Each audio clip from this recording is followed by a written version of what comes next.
Hello, everybody. Sorry for this lesson taking a little bit of time. We're just going to refilm it and see if we can't get that to work.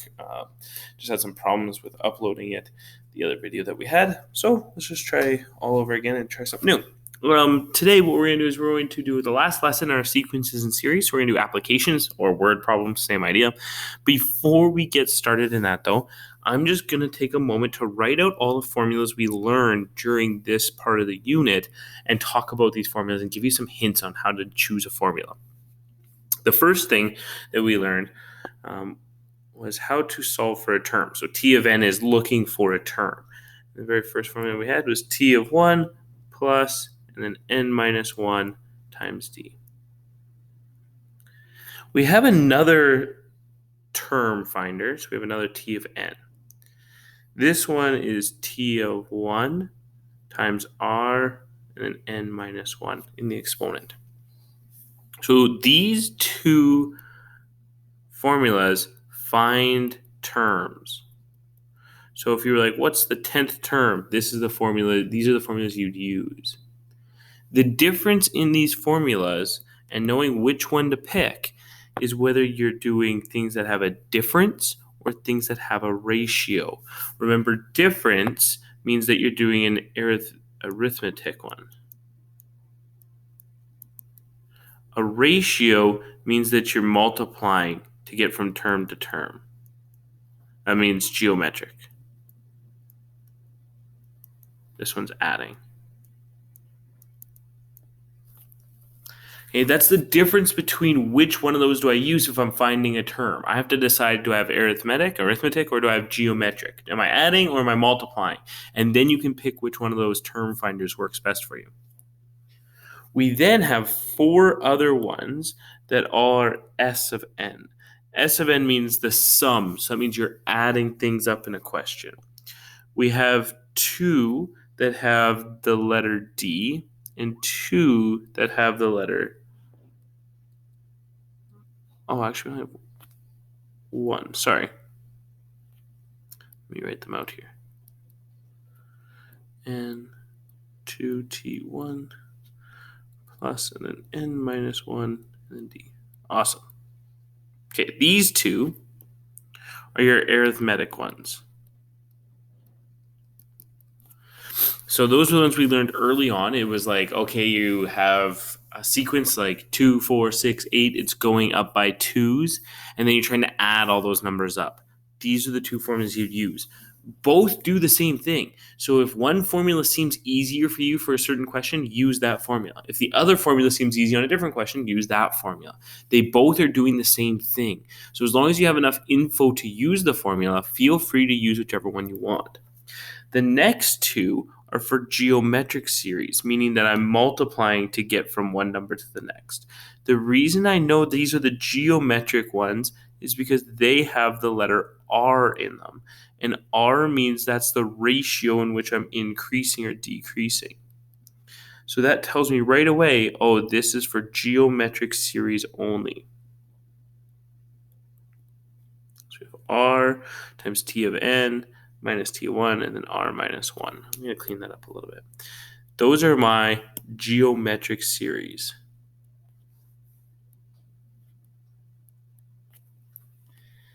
The last one we have is this symbol. This is for an infinite series, a series that never stops, but I'm trying to still add everything up. Sometimes if a series is going up, up, up forever, the answer is just infinite. There is no answer. You could never add the things up to figure out what it is. But if your ratio is less than 1, then you could use this formula to figure out the infinite series. And we say what it's converging towards. So it's the number that it's approaching. Awesome. That's a lot of formulas. So that's kind of the hard part, is picking out which formula is which for best situations. Let's get into some application questions so we can see what it looks like. And my computer's not working. Great. Give me a second here. I think I can make this work. All right. First question says, an appliance repairman charges $130 per visit and $52 an hour. Develop a sequence. Sequence means we're not adding, we're just writing out the numbers for the first 4 hours of work. Okay. In the first hour that he worked, he would have got $130 and $52 for the first hour of work. So 130 plus 52 means I have 182 hours for that first hour of work. Plus, sorry, I don't want to write the plus there. To get the second thing, I would just add another 52, right? That's adding a second hour. If I do that, if I go 182 plus 52, 182 plus 52 is 234. To get the third time I'm there, I'd add another 52. That's going to be 286 plus another 52 to get 338. And we can keep going just by adding 52s, right? Like it keeps going. And you'd be like, what happens after 100 hours of work? I mean, that would be a very long work day, but you could do it just by adding another 52 100 times. To make a general term for this sequence, that's like using a formula. So saying general term like that. We're going to choose one of our formulas and fill in everything we know. This is an arithmetic sequence, meaning it's going up by adding. So I want to use this formula, t of 1 plus n minus 1 times d.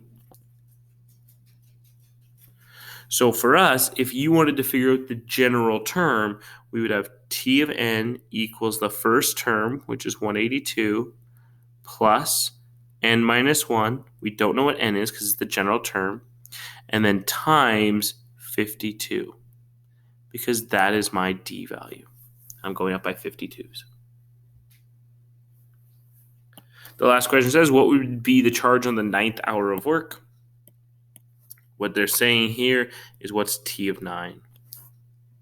To do that, I'm going to use the formula I created. So t of 9 would equal 182 plus 9 minus 1 times 52. This means that the 9th hour of work, t of 9, equals $598. Now, I understand questions like that. You could kind of just do it by hand without actually using the math formulas. Try your best to use the formulas, especially once we get to tests and quizzes. We tend to see that the questions get a little ridiculous, like the numbers get way too big to be adding 52 over and over and over and over again until you get it. So try to use the formula. It actually will be easier. If you practice it on these easy questions, then the hard questions will be easy. All right, let's do the next question. Each row in a display of stacked cans has one less can than the row below it. How many cans are required for a display which has 28 cans in the bottom row and 3 cans in the top row?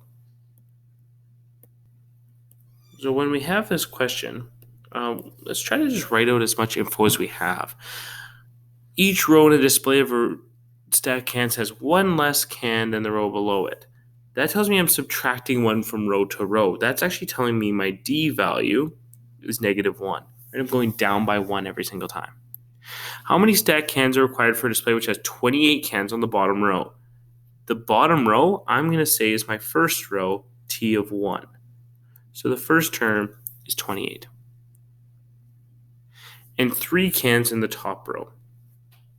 We don't know which row we have, but we know that that top row will have 3 cans. The question said, how many cans are required for a display which has? So they're actually asking for the sum of the first n rows. That's what we're looking for. Perfect. We've now at least narrowed down what we're looking for. So we're looking for S of n, how many cans are required. That would be the sum of all the rows. And we've written out our information. Our job now is to just kind of look at the formulas and see if any of them fit nicely. So since this is an arithmetic sequence, I have 2 choices. It would actually be a series since we're adding the cans. I have these 2 choices for arithmetic series. Arithmetic series. I have these 2 choices.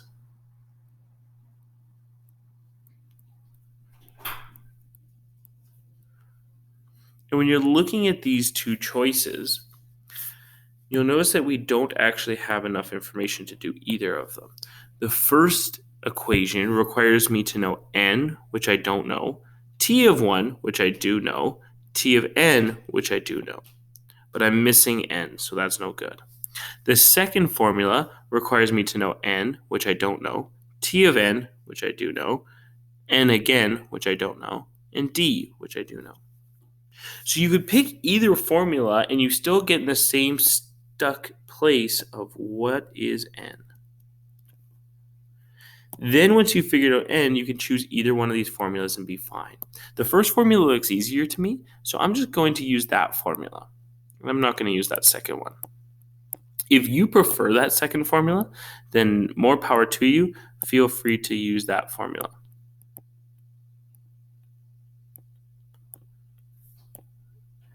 Okay, new question. How do we find n? To solve n, we're going to have to use one of our other formulas. In this case, we're going to use the missing term formula, which is t of 1 plus n minus 1 times d, where I'm looking for my n value. But I know all the other things. So let's do that. T of n is 3 equals t of 1, which is 28, plus, I don't know n, so I leave it as n, minus 1 times d, which we knew is negative 1. Awesome. To solve this, let's start getting n by itself. So the first thing we have to do is I'm going to have to subtract the 28 to the other side. A main mistake people make is they try to add 1 to both sides. You can't do that because that is multiplication there. Right? That is not subtracting 1, it's timesing by negative 1. So my first step is actually subtracting the 28. When I do that, I get negative 25 equals n minus 1 times negative 1. Then I need to divide that negative 1 to the other side. Right? It's multiplication, so I'm dividing. That gives me 25 equals n minus 1. My last step is going to be adding 1 to both sides to give me an n value of 26. Now that we know that n is 26, we can actually come back up here and start to solve our real question, which is how many cans did we need? What's the sum of all those cans? So the top row is at 3. When we fill that in, that means S of n equals, we now know n is 26, times t of 1, which is 28, plus t of n, that's the can with 3 rows, and divide by 2. That means S of n equals 26 times 31 divided by 2. That means S of n, or the number of cans that you would need to be able to even build this display, would be 806 divided by 2, would be 403 cans.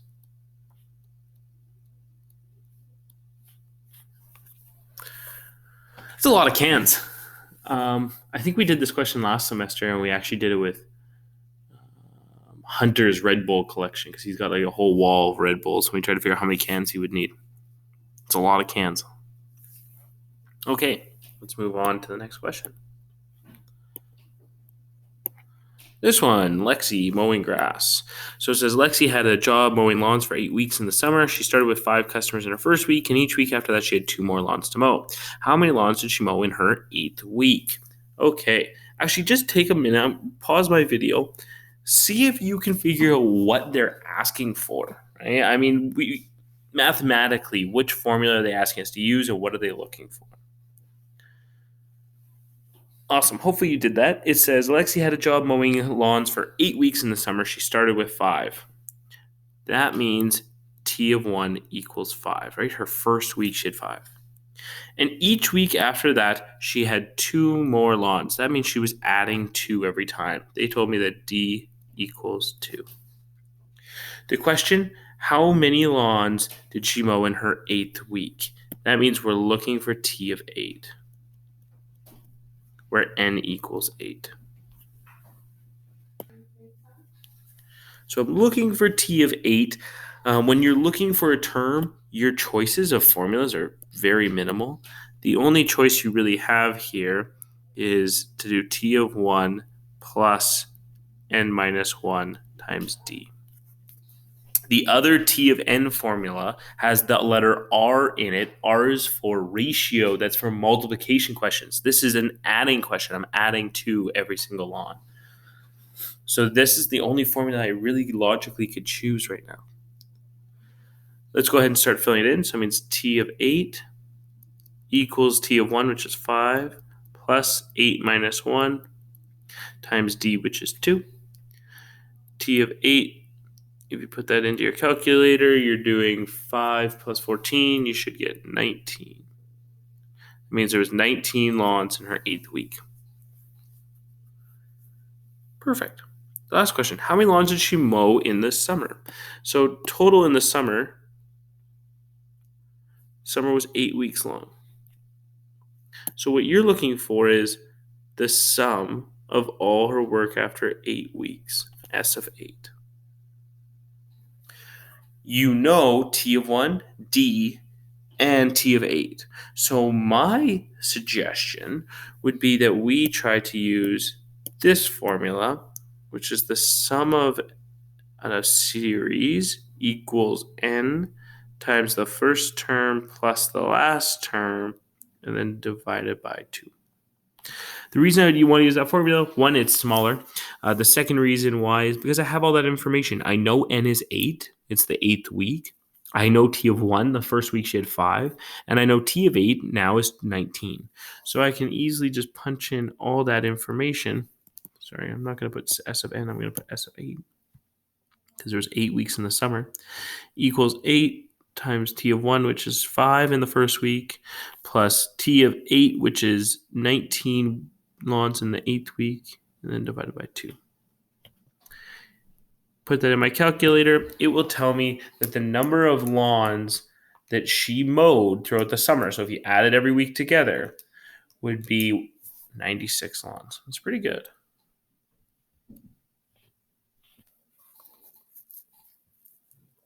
Awesome. Let's move on to the next question. I think we have 2 left, right? 1, 2. Yeah. This one. A ball is dropped from a height of 2 meters. After each bounce, it rises to 80% of its previous height. After how many bounces does the ball, it says call, but it should say ball. After how many bounces does the ball reach a height of 33.5 centimeters? Okay, first thing I want to do is start writing out information. So, a ball is dropped from a height of 2 meters. I'm going to say that that's the first thing. So, T of 1 must be 2.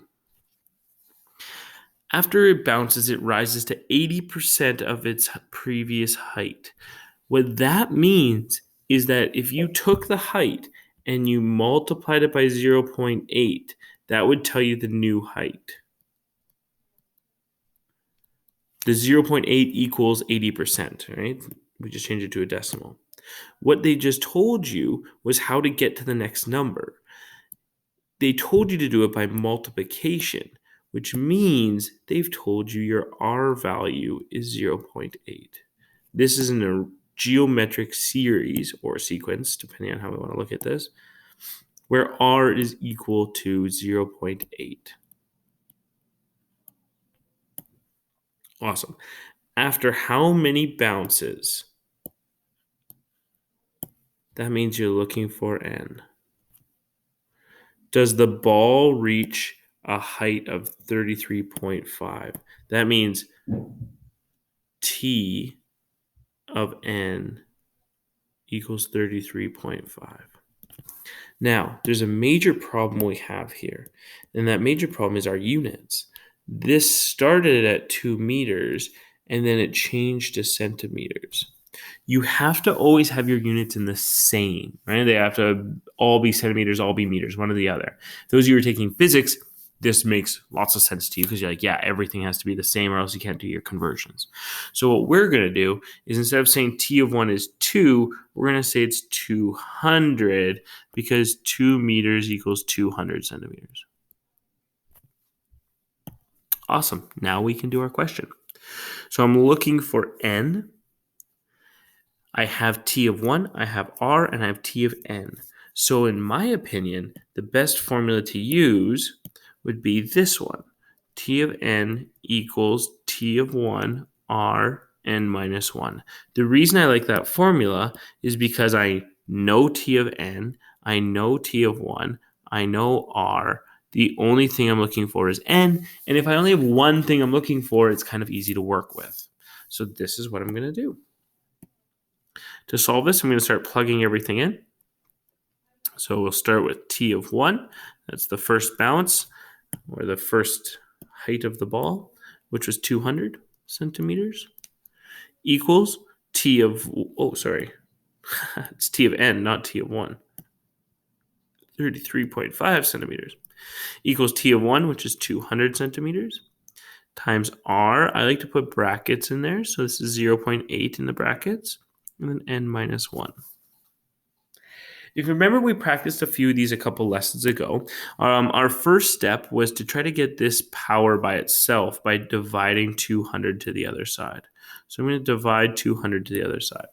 When I do that, I don't think I'm going to get a good number, but we'll see.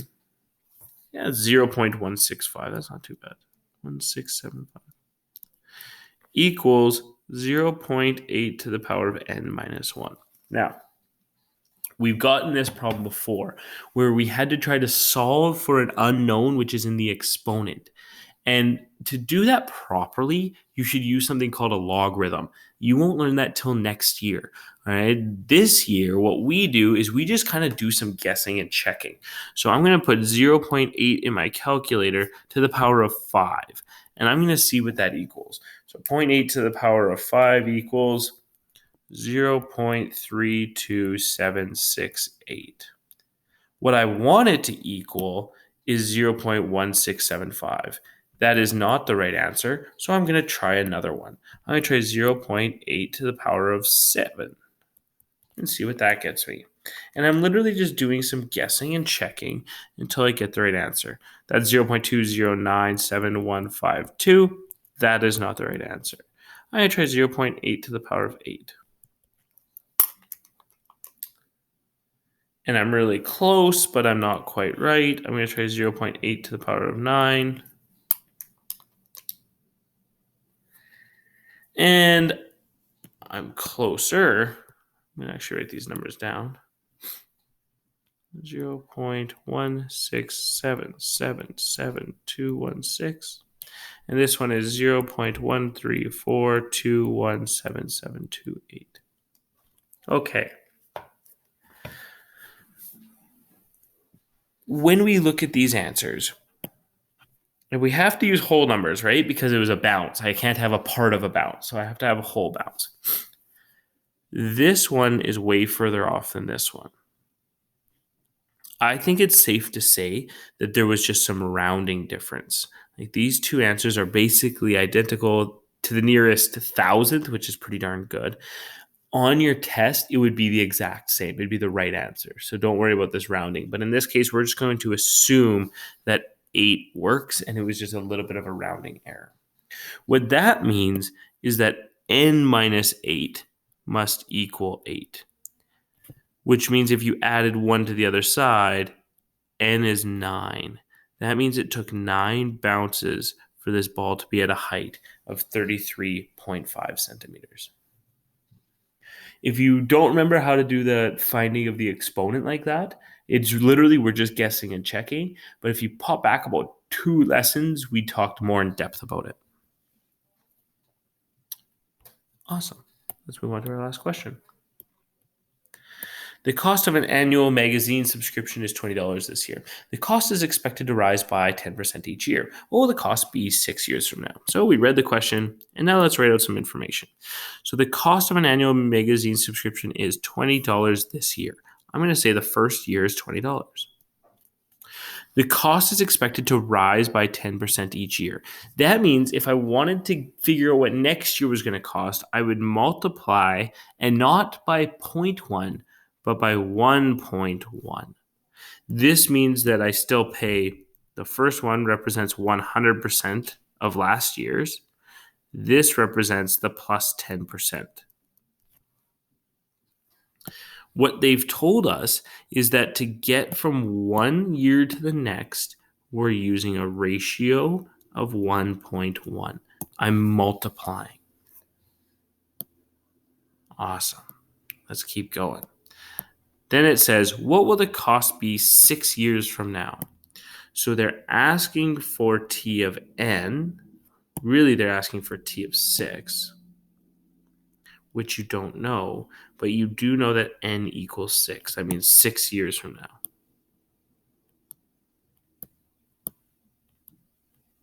Okay.